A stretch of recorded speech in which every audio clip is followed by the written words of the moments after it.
बिस्मिल्लाहिर्रहमानिर्रहीम अस्सलाम वालेकुम। जी बच्चों, कैसे हैं आप लोग? सब ठीक है? अच्छा जी बच्चों, आज हम जो चैप्टर नंबर 2 था उसकी एक्सरसाइज को स्टार्ट करेंगे और दो वीडियोस कर लेते हैं क्योंकि एक जो पार्ट होगा उसमें हम एमसीक्यूज़ कर लेते हैं और साथ शॉर्ट क्वेश्चन कर लेते हैं, और बाकी जो लॉन्ग है या कंस्ट्रक्टेड रिस्पॉन्स वाले सवाल हैं वो अगली वीडियो में कर लेते हैं। तो चलें यार, इसको शुरू करते हैं। तो जो पहला क्वेश्चन हमारा, टिक द करेक्ट आंसर, मैंने टिक तो नहीं किया, उसको सर्कल कर दिया है। नंबर 1 है, how many electrons can be accommodated, कितने इलेक्ट्रॉन आ सकते हैं एट द मोस्ट, ज़्यादा से ज़्यादा, इन द थर्ड शेल, तीसरे शेल में। तो ये हमने पढ़ा था, पहले शेल के अंदर 2 इलेक्ट्रॉन आ सकते हैं, सेकंड वाले में 8 आ सकते हैं और थर्ड वाले में 18 आ सकते हैं, और इसका फार्मूला भी था 2n की पावर 2, तो बहरहाल ये 18 बनते हैं। Second part, what information was obtained, क्या मालूमात हमें मिलती हैं from discharge tube experiment.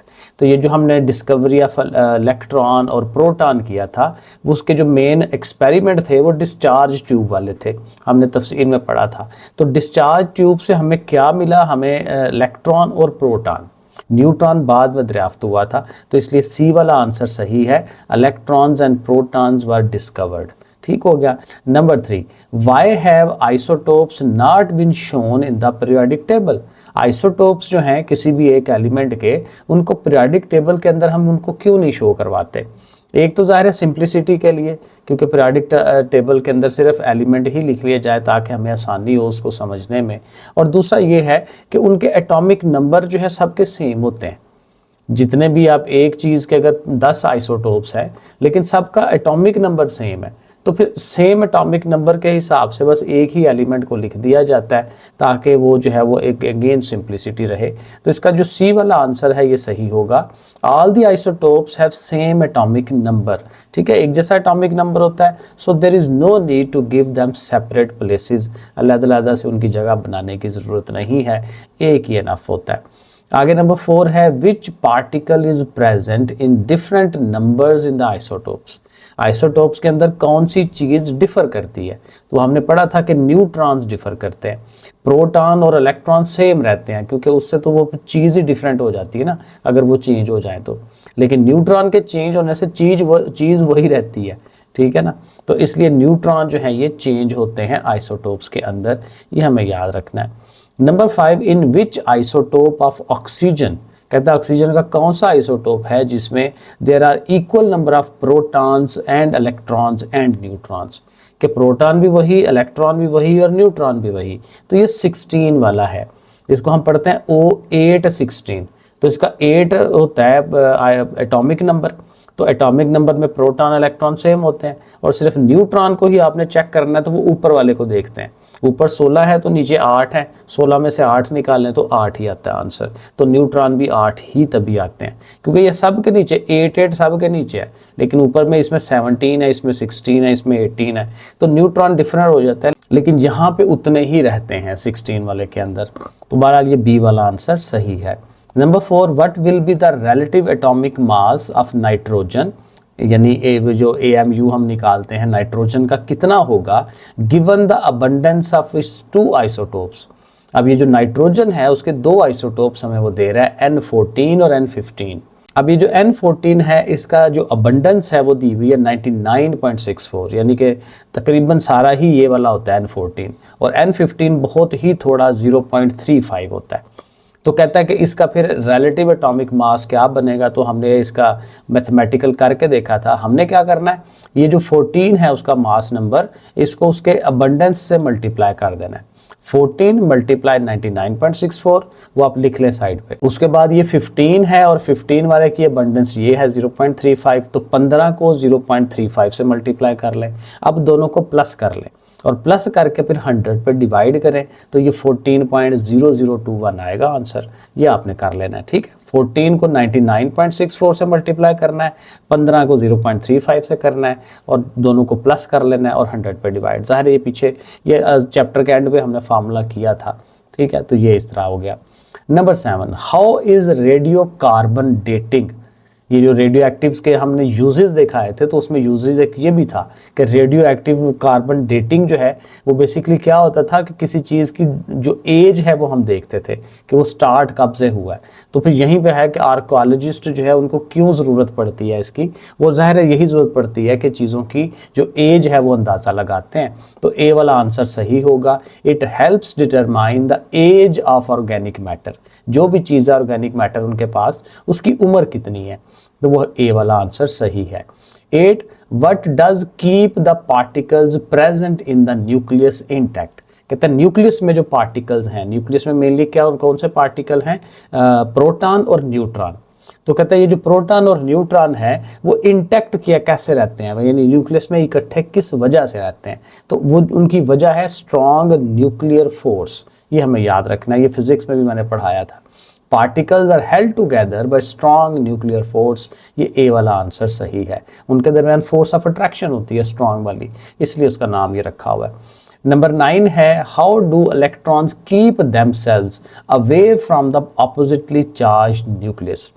Electron पे क्या चार्ज होता है, माइनस का, प्रोटॉन पे पॉजिटिव। प्रोटॉन न्यूक्लियस के अंदर होता है, वो प्लस चार्ज है, इलेक्ट्रॉन बाहर घूम रहे होते हैं, नेगेटिव चार्ज है। तो आपको पता है पॉजिटिव नेगेटिव एक दूसरे को अट्रैक्ट करते हैं।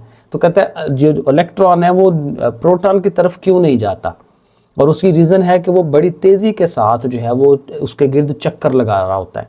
तो चक्कर लगाने की वजह से वो उसकी तरफ गिरता नहीं है, वो घूमता रहता है, वो फिर उधर रहता है। तो ये है by revolving around the nucleus, तो ये बी वाला आंसर इसका सही होगा। और फिर ये लास्ट पे 10 वाला है कि रुबिडियम, रुबिडियम ये एक नाम है, कंसिस्ट ऑफ 2 आइसोटोप्स Rb85 और Rb87, 2 आइसोटोप्स हैं इसके। The percent abundance of the light isotope is 72.2%। Light मतलब कि ये 85 वाला, 87 उससे बड़ा हुआ ना, तो वो हैवियर हुआ। तो 85 वाला जो Rb है उसकी अबंडेंस कितनी है, 72.2%, 7% भी है। So what is the percent abundance of the heavier isotope, तो ये जो हैवियर 87 है फिर उसकी अबंडेंस क्या है। अब अगर तो यही दोनों हैं तो फिर 100% के हिसाब से देख लें, अगर जो लाइटर है उसकी 72.2% है तो फिर दूसरे की कितनी होगी, 100 में से माइनस करा लें। 100 में से 72.2 माइनस करें तो 27.8% बनता है। तो ये डायरेक्ट ही आंसर आ जाएगा। तो ये हमारे MCQs हो गए। ठीक है जी, आगे ये 5 शार्ट क्वेश्चंस हैं, तो ये मैंने वर्ड वाली फाइल में किए हैं, वहाँ मैं आपको दिखाता हूँ। तो ये है जी हमारे शार्ट क्वेश्चन। तो पहला पहला शार्ट क्वेश्चन है why is it said that, कहते हैं ऐसे हम क्यों कहते हैं, almost all the mass of an atom is concentrated in its nucleus. कहते हैं हम ऐसा क्यों कहते हैं कि एक जो एटम है उसके सारे का सारा मास जो है वो न्यूक्लियस में होता है, क्यों कहते हैं ऐसे, और वो इसलिए कहते हैं कि जो प्रोटॉन और न्यूट्रॉन है ये हैवियर होते हैं, हैवी हैं, वजनी हैं, और इलेक्ट्रॉन का वजन ना होने के बराबर होता है, तो इसी वजह से हम कहते हैं। तो यही बात हमने लिख देनी है इसको इंग्लिश में। Almost all the mass of an atom is in its nucleus because proton and neutrons, यानी ये दोनों जो न्यूक्लियस में होते हैं, which are much heavier than electron, electron से हैवी होते हैं, आर लोकेटेड देयर, वो वहां पे मौजूद है न्यूक्लियस के अंदर। Electrons have negligible mass, electron का जो मास है वो नेग्लिजिबल है, उसको छोड़ा जा सकता है क्योंकि बहुत ही थोड़ा है as compare to protons and neutrons. तो यही बात हमने उसको लिख दी। नंबर 2 क्वेश्चन है why are elements different from one another, एक एलिमेंट दूसरे एलिमेंट से डिफरेंट क्यों होता है। अब उसकी रीज़न हमने पीछे पढ़ते हुए, थ्योरी पढ़ते हुए कही थी कि उसमें जो प्रोटॉन और इलेक्ट्रॉन की तादाद है जो ज़ाहिर सेम होती है, तो उसकी वजह पे उस पर डिपेंड करता है। अब एक जो ऑक्सीजन है उसमें 8 इलेक्ट्रॉन है या प्रोटॉन है, अब वो 8 की जगह 9 या 10 हो जाएंगे तो एक नई चीज़ बन जाएगी। तो यही बात हमने यहाँ लिखनी है, elements differ from one another, element एक दूसरे से मुख्तलिफ होते हैं because they have different numbers of proton in the nuclei, कि अपने न्यूक्लियस के अंदर उनकी जो प्रोटॉन्स की तादाद है वो डिफरेंट होती है। प्रोटॉन्स कह लें या इलेक्ट्रॉन कह लें, द नंबर असल में इलेक्ट्रॉन्स ने तो चेंज होता रहता है ना, कभी कहीं चले गए आगे, तो इसलिए प्रोटॉन की हम बात करते हैं। द नंबर ऑफ प्रोटॉन्स यानी कि atomic number determines an element's identity, यानी ये बताता है कि एक एलिमेंट की आइडेंटिटी क्या है, वो क्या होगा, कैसे बिहेव करेगा, एंड इट्स केमिकल प्रॉपर्टीज, और कैसे उसने फिर आगे से रिएक्ट करना है। जाहिर है केमिकल प्रॉपर्टीज इलेक्ट्रॉन्स पर डिपेंड कर रही होती हैं। नंबर 3 है how many neutrons are present in Bi। Bi I think bismuth का होता है। सो बिस्मिथ का जो एटॉमिक नंबर है वो 83 है और उसका जो मास नंबर है वो 210 है। ठीक है, तो यहाँ पे हमें न्यूट्रॉन्स बताने हैं। तो हमने इसका भी फार्मूला पढ़ा था कि जो मास नंबर होता है उसमें एटॉमिक नंबर को माइनस करा दें, क्योंकि मास नंबर में न्यूट्रॉन भी हैं और प्रोटॉन भी हैं, और ये जो नीचे 83 है ये प्रोटॉन्स हैं। तो 83 अगर उसमें से निकाल देंगे तो प्रोटॉन निकल गए, पीछे न्यूट्रॉन रह गए। तो जस्ट इसके स्टेप्स बना लेंगे। The number of neutron is calculated as neutron is equal to mass number minus atomic number. Mass number 210 है, एटॉमिक नंबर 83 है, तो इक्वल टू 127 आ जाएगा। तो हम कह देंगे लो जी 127 इसमें न्यूट्रॉन मौजूद हैं। क्वेश्चन नंबर 4 है व्हाई इज ट्रिटियम, ट्रिटियम ज़ाहिर है हाइड्रोजन का आइसोटोप है, H13 इज अ रेडियोएक्टिव, क्योंकि ये रेडियोएक्टिव क्यों है, तो क्या करता है। तो ट्रिटियम H13 जो है is radioactive because it has an unstable nuclei. ये भी हमने इसके पढ़ा था, बेस पढ़ी थी कि रेडियोएक्टिव वो क्यों होते हैं, क्योंकि न्यूक्लियस अनस्टेबल है, वो उसके अंदर से रेडिएशंस निकलती रहती हैं और रेडिएशन निकल के फिर अपने आप को वो स्टेबल करता है। ठीक है, तो ये ज़ाहिर है इसका थीम है। It has an unstable nucleus with 2 neutrons, 2 neutrons हैं उसमें और 1 प्रोटॉन है।